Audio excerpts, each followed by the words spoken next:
Trek-tek doang. Trek-tek, kalau dunia udah datang, trek-teknya kudu minggir. Terus, sampai mana sih barusan? Jempol. Ya, harus ada nih pemimpin-pemimpin kita di Indonesia ini, mulai dari tingkat RT sampai ke presiden, yang konsekuen ngebangun agama untuk Indonesia. Setuju? Makanya saya setuju.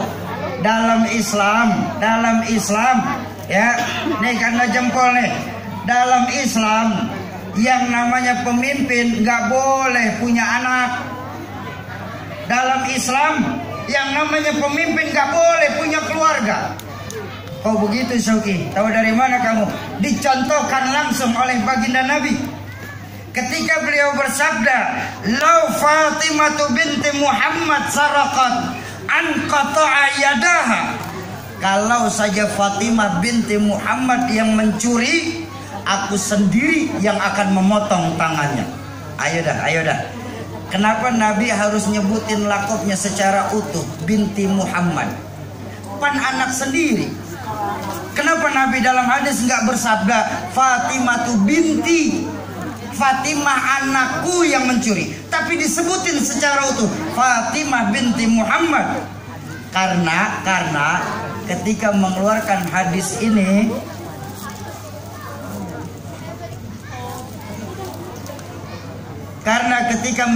hadis ini, baginda Nabi berdiri sebagai Rasul, bukan sebagai bapak dari Sayyidatuna Fatimah.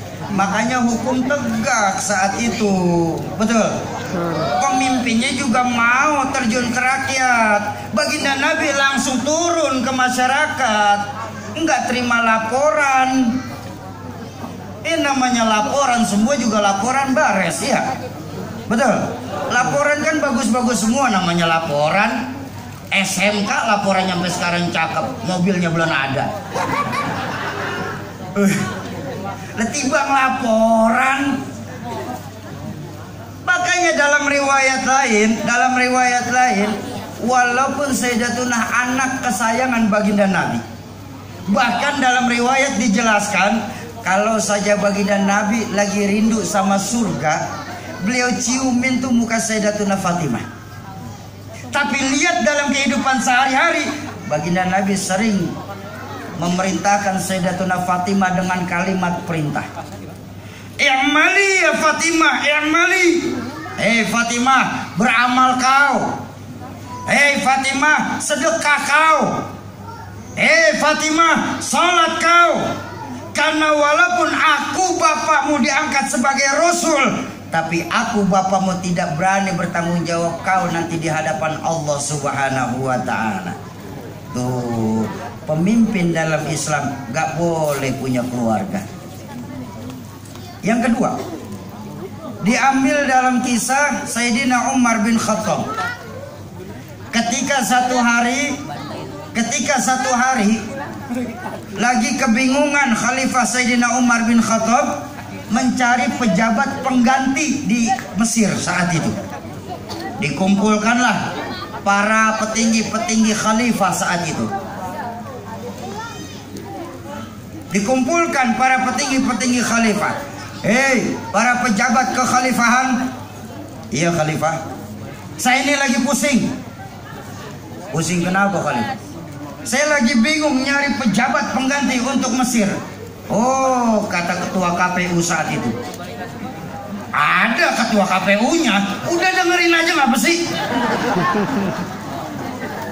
Protes aja. Oh, tenang khalifah. Apa? Saya punya sebuah nama. Siapa? Bawa sini. Diserahkan namanya. Begitu dibaca, Abdullah bin Umar, anak Sayyidina Umar sendiri. Begitu dibaca nama Abdullah bin Umar yang keluar, muka Sayyidina Umar langsung berubah menjadi marah. Hei, ketua KPU, sini. Ini apa-apaan ini? Ada nama Abdullah bin Umar di sini. Wah, ahlan wa sahlan, guru. Ustaz Nurjaman, masya Allah. Silakan guru. Sallu ala Muhammad.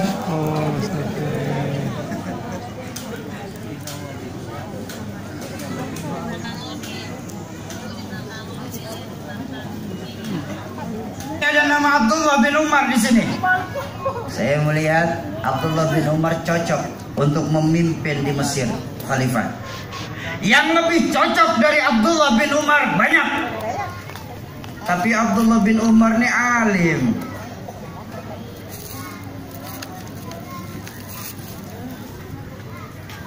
Tapi Abdullah bin Umar ini alim khalifah. Yang lebih alim dari Abdullah bin Umar umat Islam banyak. Ganti. Jangan anakku kau angkat jadi pejabat di Mesir. Cukup satu Umar yang duduk di pemerintahan.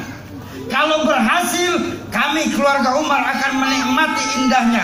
Tapi kalau gagal, cukup satu Umar yang disiksa di hadapan Allah di neraka nanti. Makanya hukum tegas. Betul. Enggak mentang-mentang anak khalifah, anak diangkat jadi bapak khalifah, anak diangkat jadi wali kota. Enggak mentang-mentang. Betul. Makanya saya setuju dan sangat setuju, Presiden Republik Indonesia nggak boleh punya anak dan istri. Yang boleh punya anak dan istri Pak Jokowi. Betul. Kenapa? Di sini masalahnya, ketika anak Pak Jokowi dan istri Pak Jokowi disebut anak dan istri presiden, maka anak istri presiden berhak menikmati fasilitas negara yang dibayar dari pajak uang rakyat semua. Makanya ketika anak istri presiden, hukum nggak akan pernah bisa tegak. Betul? Betapa hukum kita sekarang laksana pisau, tajam ke bawah, tumpul ke atas. Kalau kita orang kecil punya salah, hukum cepat benar ditegakkan. Yang besar punya salah, hukum pura-pura merem tidak melihat. Ini yang menyakiti perasaan kita sebagai rakyat. Makanya yuk, 2024 kita umat Islam harus cerdas. Setuju? Saya nggak pernah ngurusin mau siapapun presidennya. Mau Pak Anies boleh. Betul?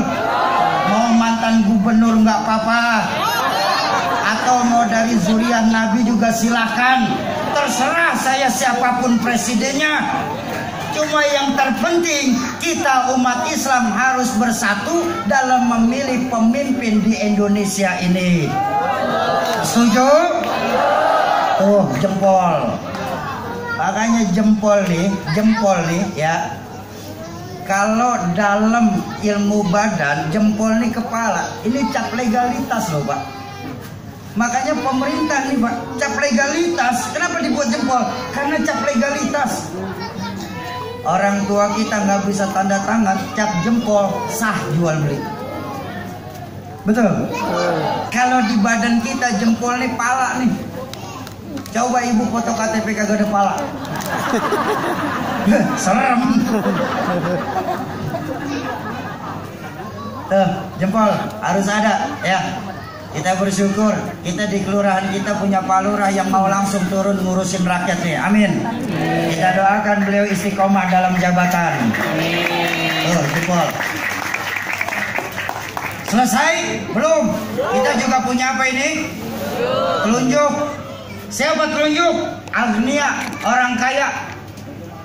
Nih Islam kalau mau enak di kampung kita sini di Tanjung Duren ini Pak, harus ada orang kayanya yang berani ngeluarin harta untuk kemajuan agama. Betul? Tapi saya lihat, Masya Allah, saya tahu, saya dulu juga sering mampir ke sini Tanjung Duren ini Pak. Di Tanjung Duren orang kaya mah banyak. Amin. Banyak. Orang dermawan yang dikit.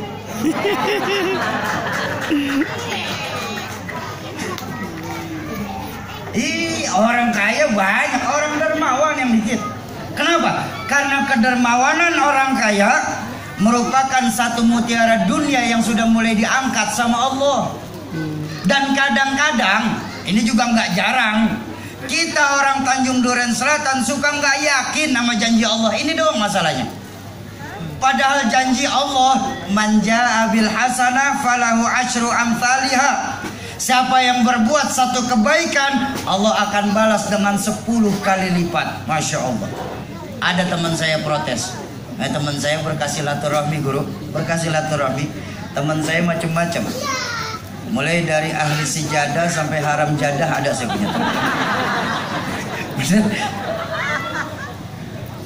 Satu hari teman saya nanya, Sauki, apa? Ternyata Allah itu pelit ya. Saya kaget. Bisa-bisanya bang ngomong Allah pelit. Lah itu cuma dibalas 10. Katanya Allah maha kaya, kok cuma dibalas 10? Saya bilang, soal urusan ayatnya. Begini saya bilang, Bang, Allah itu maha mengetahui kadar keimanan makhluknya, saya bilang. Ini model keimanan kita di Tanjung Duren nih, model keimanan kita nih bang di sini bang, keimanan model pedagang. Bagaimana imannya pedagang? Kalau ngeluarin sesuatu kali-kali aja untung, kali-kali aja untung. Makanya Allah cuma balas 10 sesuai zonder calo. Nah jatah calo kan 10%, nggak boleh lebih calo mah 10% cukup udah. Nggak percaya? Nih saya tanya, buat yang laki-laki dah saya tanya nih, bang, maafin saya bilang kaget ya. Nih saya tanya nih, ya boleh saya tanya, entah hari Jumat orang laki di Tanjung Duren pada sholat Jumat gak? Alhamdulillah. Sholat, yang sholat. Yang sholat, yang kagak mau molor. Iya dah, baik dah, sholat. Masuk dah kita ke Al-Barokah. Ya. Masuk kita ke Al-Barokah. Biasanya kita di Jakarta sebelum khotib naik ke mimbar, pan ada kotak sholawat lewat ya. Iya kan? Sama nggak di sini? Sama, alhamdulillah. Kita sadar begitu kotak sholawat mau deketin kita, kita sadar banget tuh. Di kantong baju kita nih ada duit 100, 50, 20, 10, 5.000, 2.000. Berapa yang kita masukin? Udah segitu aja, udah nggak usah banyak-banyak. Nggak usah lama-lama lah. Udah sedekahnya cuma hari Jumat 2.000. Doanya pengen masuk surga. Surga mana 2.000? Ini pelecehan nama surga nih.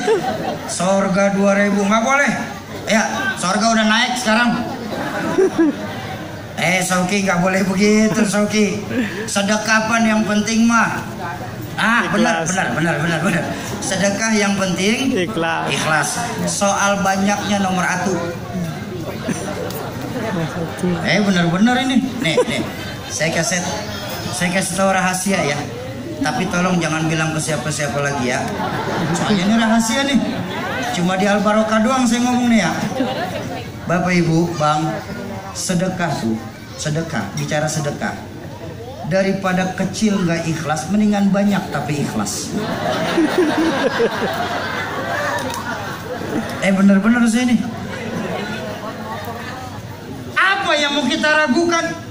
Harta yang kita keluarkan di jalan Allah itu yang nanti akan nerangin alam kubur kita, Pak. Betul? Bapak Ibu nyumbang 1 juta di peringatan Maulid, cakep. Nanti pas Bapak Ibu meninggal dunia, masuk ke dalam kuburan Bapak Ibu pakai lampu neon.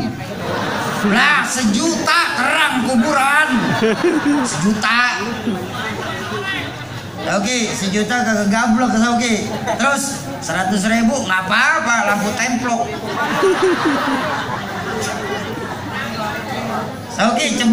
Ceban boleh. Lilin. Bapak Ibu jamaah ma'asyiral muslimin dan muslimat, para calon penghuni surganya Allah yang dicintai Allah Subhanahu wa taala. Makanya orang tua saya mengambil orang kaya agniane sebagai telunjuk. Nih, ini luar biasa. Orang tua saya nyampe gitu pikirannya ke situ. Ditamsilkan orang kaya sebagai telunjuk. Kenapa? Karena apapun kalau yang nunjuk orang kaya, selesai urusan, kagak pakai lama. Betul? Sauki, nanti perpustakaan Islam Al Barokah bangunnya belah sono ya. Nah, kalau yang nunjuk punya duit, selesai, nggak perlu rapat, Bang. Coba model kita nggak punya duit, nunjuk-nunjuk. Orang tekuk. Lu mah kagak model, nunjuk-nunjuk. 8 pepatah Betawi mau ngajarin sama kita, Bang. Apa? Orang kaya selalu benar, orang miskin kebagian salah. Ada orang kaya kumpul di tengah orang banyak, dia sakit perut, ya kentut. Aduh, bapak sehat, katanya. Kenapa? Kaya sehat jadinya. Coba model kita kentut barangan, Bang. Mau mampus lu, bangke lu. Lah timbang kentut aja masih salah juga kita.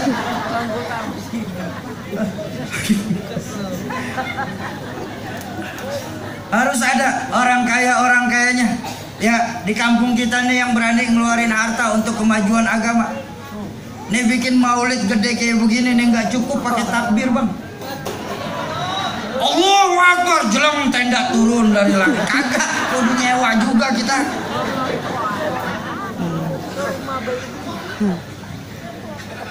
Pulang ya.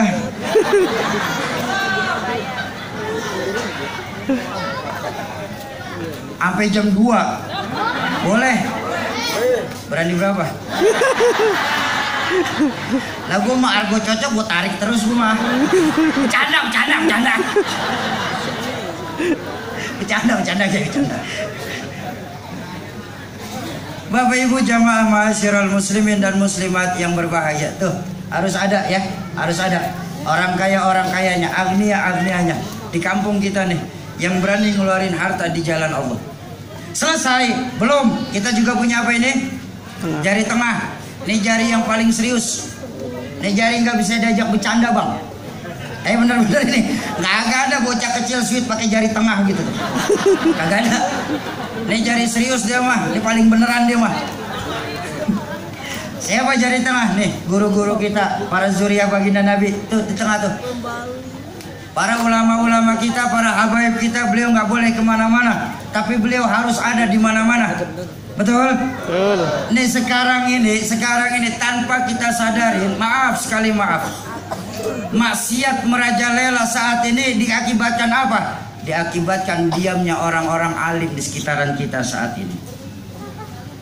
Kita lupa bahwa sebuah makalah pernah mengajarkan qawamud dunya bi arba'atin asya. Bangkitnya dunia dikarenakan 4 hal. Salah satunya apa? Alimil ulama, kealimannya para ulama.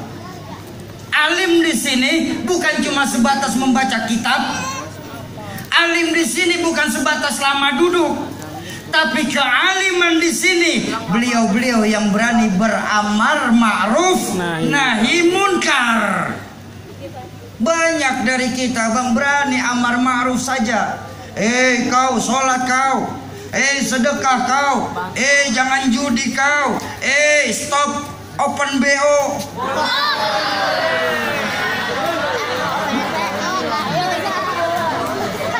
Ini yang ketawanya paling kenceng biasanya langganan nih.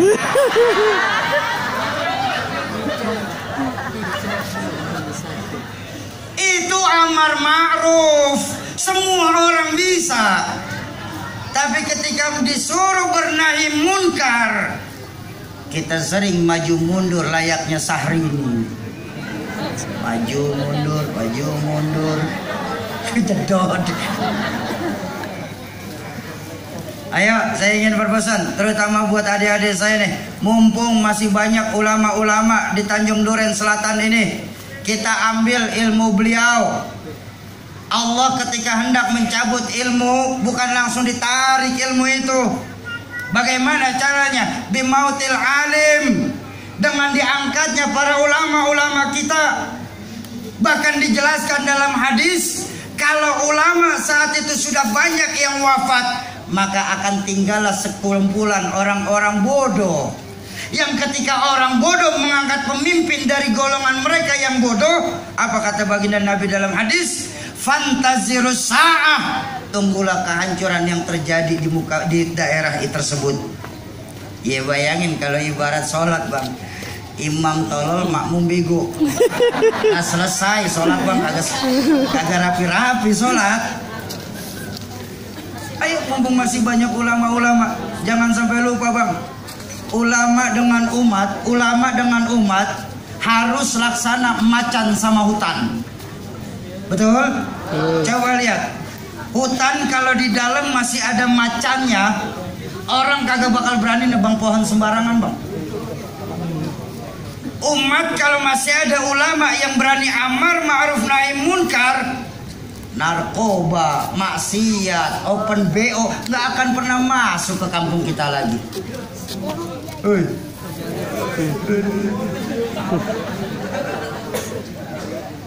Jadi ulama harus jaga umat, laksana macan jagain hutan. Setuju?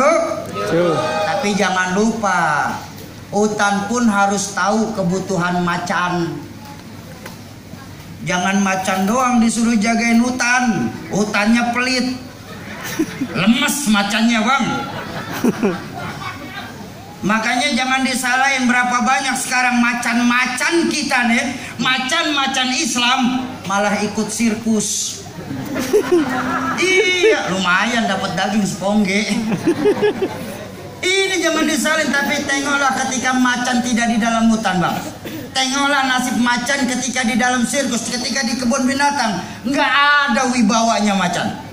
Betul? Macan kalau lagi di dalam hutan, jangankan kita ngedekat, melihat dari jauh juga udah gemeteran. Ulama kalau masih di tengah-tengah umat, nggak akan berani orang nyentuh.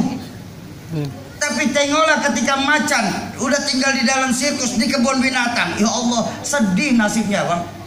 Jangankan orang tua, bocah kecil berani ngeplak macan. Ini nyengir tapi mikir ya. Kita perlu guru kita di saat beliau sehat bang. Sakitnya kita nggak ada yang mau tahu. Kita perlu beliau di saat beliau senang. Susahnya kita nggak ada yang mau peduli. Dan lebih prihatin apa? Kita lebih menghargai seekor burung beo daripada kiai. Allahu Akbar. Burung beo yang tibang assalamualaikum doang bang.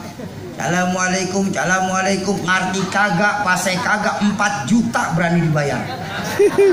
Beo, assalamualaikum, 4 juta. Lah guru-guru saya, masya Allah, assalamualaikum fasih, baca kitab lancar, nerangin kitab luas materinya, keluar dari Al-Barokah pego. Udah gitu sendalnya pakai hilang lagi. Bampak banget tuh guru kita. Ini maafin gue ya, ini maafin. Guru kita nggak minta dihargain bang, tapi tugas kita sebagai santri menghargai keilmuan beliau. Ya, mumpung masih banyak ulama-ulama kita di sini. Ya, berapa banyak dari kita mengaku murid-murid beliau. Tapi ketika mampir kita ke rumah beliau, masuk ke dapurnya, lihat berasnya masih ada apa kagak, lihat listriknya udah dibayar apa belum. Jangan mengharap macan bisa jaga hutan kalau hutannya pelit. Setuju? Mumpung masih banyak ulama-ulama kita di sini, ayo kita ambil keberkahan ilmu beliau. Tapi jangan lupa, cari guru, cari ulama. Ini yang paling penting, yang sanad keguruannya pun mutawatir, sambung menyambung sampai bertemu di baginda Rasulullah Sallallahu Alaihi Wasallam. Memangnya kenapa Syauki harus mutawatir, harus sanad bersambung Syauki? Karena Tuan Syekh Abu Yazid Al-Bastami mengajarkan dalam riwayat, orang yang belajar agama kagak pakai guru, fasyaikhuhu syaitan, gurunya setan. Ya, berapa banyak dari kita ngajinya sama Mbah Google? Berapa banyak dari kita belajar agamanya sama ustazah YouTube? Makanya jangan heran Kiai, maaf, orang sekarang banyak tahu tapi nggak pernah tahu banyak. Soal ini tahu, soal ini tahu, soal ini tahu, konfrontir. Saya juga katanya. Ketika ngaji bab katanya saja, maka ikhtilaf perbedaanlah yang akan kita perbesar. Pernah belum lama saya lagi safari di Kalimantan Barat ya, Ahadusan bin Nikmah. Lagi safari di Kalimantan Barat, selesai sholat asar.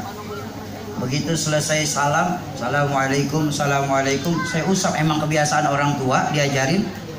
Habis salam saya usap muka. Ada teman sholat sebelah saya ngeliatin saya aja. Ini saya liatin lagi. Lah Betawi bang. Lah seri aja ogah, bagaimana kalah? Saya diliatin, saya liatin lagi. Saya bilang, kenapa bang? Loh, Pak, Bapak ngusap muka. Oh, kan Nabi nggak nyontohin. Biarin. Lah, kok biarin? Lah muka saya. Yang haram kalau saya habis salam saya usap muka kamu. Itu baru nggak boleh. Kita lupa, kita ngusap muka kan di luar sholat, bukan bagian dari sholat. Betul? Betul. Bahkan dalam fikih saja, salam kedua dalam sholat itu kan sunnah. Jadi nggak ada masalah. Ini halal, itu halal, haram. Ini bid'ah, itu bid'ah. Ini neraka. Emang neraka punya bapak moyangnya? Gampang banget orang masukin ke dalam neraka. Ingat bang, tidak semua bid'ah itu dolalah. Ada bid'ah hasanah. Kayak Quran. Nih kalau nggak karena guru-guru kita, nih kita nggak akan kena Quran. Quran bid'ah karena zaman Nabi nggak ada Quran, nggak ada mushaf. Langsung lewat hafalan para sahabat, betul? Betul. Ketika Rasulullah wafat di zaman Khalifah Sayyidina Abu Bakar, prihatin gara-gara banyak sahabat yang wafat gara-gara perang, khawatir nih Al-Quran kalau tidak dibukukan, kalau tidak dimushafkan akan hilang karena banyak sahabat para hufaz yang meninggal dunia. Maka dibuatlah mushaf Al-Quran. Sayyidina Umar mengeluarkan makalah hadza bid'ah hasanah. Ini bid'ah yang baik. Jadi nggak semua hal kita bid'ahin bang.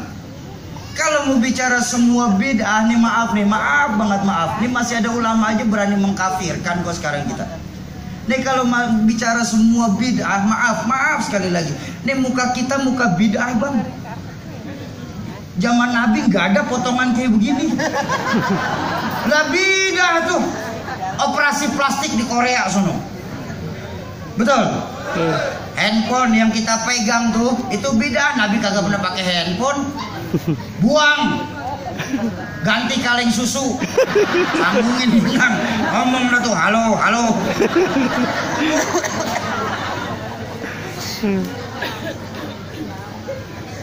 Sogi, apa? Kamu kok masih mau-mauan aja sih? Apa? Peringatin maulid? Memangnya apa? Nabi kan nggak nyontohin. Allahu Akbar. Bang, saya memperingati kelahiran Nabi karena saya cinta sama Nabi. Kalau umpama dengan cinta saya harus berdasarkan dalil, tanya keimanan kita kepada Allah di hadapannya nanti. Boleh saya tanya? Bu, Ibu cinta nggak sama suami?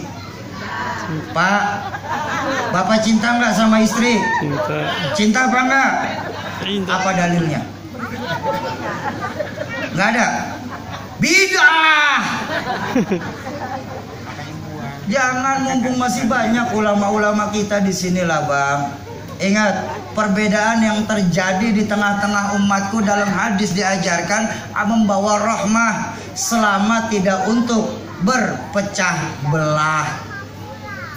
Makanya ketika bertemu dengan perbedaan, kembalikan kepada Quran. Apa? Lana a'maluna walakum a'malukum.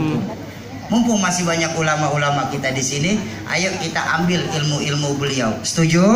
Jadi kan sekarang prihatin guru. Saya minta maaf sekali nih. Ini zaman memang sudah bergeser. Sekarang ini yang rajin ikut majelis taklim orang tua malah guru. Anak-anak muda rajin ikut majelis-majelis zikir saat ini. Apa salah Soki? Ya nggak salah, boleh-boleh aja, cuma kebalik doang bang. Terbalik. Seharusnya anak-anak muda masuk ke masjid ikut ngaji bareng kita tuh. Orang tua asik ikut zikir. Betul? Betul. Ini kalau orang tua kita yang rajin datang ke pengajian, majelis-majelis taklim, maaf. Udah paling sisa umur 5-6 tahun. Alim dikit mati. Ilmu hilang. Betul? Betul. Sementara anak-anak muda kita sekarang asik ikut zikir kemana-mana, jalan merogoh-goyokan kemana-mana. Karena sesuai dalam Al-Quran, ala bidzikrillahi tatmainul qulub, dengan zikir hati tenang. Bayangin kalau anak-anak muda Tanjung Duren hatinya kebangetan tenang bang. Jadi generasi yang pemalas, kerjaannya cuma nunggu keajaiban sambil zikirin jikalau. Jikalau, andai kata, umpama, misalnya. Orang mana udah nyampe mana-mana kita di Tanjung Duren, jikalau aja kita amalin. Adik-adikku sayang, abang-abangku, maaf sekali, maaf. Sadar atau tidak sadar, ini masih banyak guru-guru kita.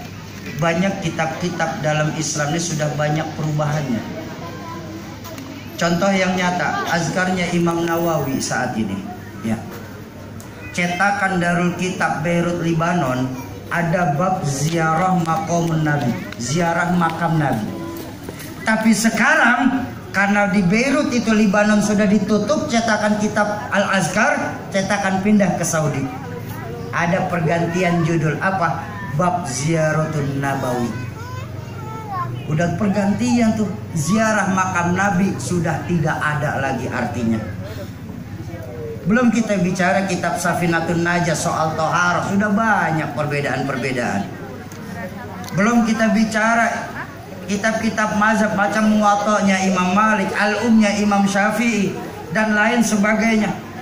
Kalau adik-adik saya mereka dibutakan oleh agama, maka nggak mustahil nanti. Oh, guru-guru kita sudah hilang, guru-guru kita sudah wafat, sudah meninggal dunia, maka kita cuma jadi sebatas sejarah saja, kayak orang Betawi bang. Nah, kita Betawi kan cuma menang sejarah doang nih. Iya, bangga banget kita mau sejarah. No, Senayan no tadi no GBK no kobakan engkong gua no.